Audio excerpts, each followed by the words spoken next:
भिवंडी तालुक्यातील वडघर बसस्टॉप जवळील डुंगे परिसरात ऑक्सिजन, हायड्रोजन पेरॉक्साईड वाहतूक करणारा गॅस टँकर पलटी झाल्याची घटना घडली. हा टँकर वापीच्या दिशेने जात असताना रस्त्याच्या अपूर्ण कामाचा अंदाज न आल्याने हा अपघात झाला.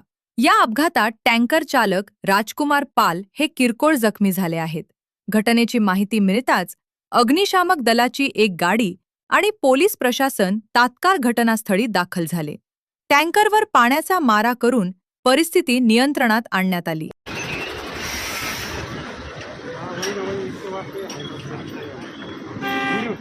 वीडियो भेज रहे हैं, क्या है?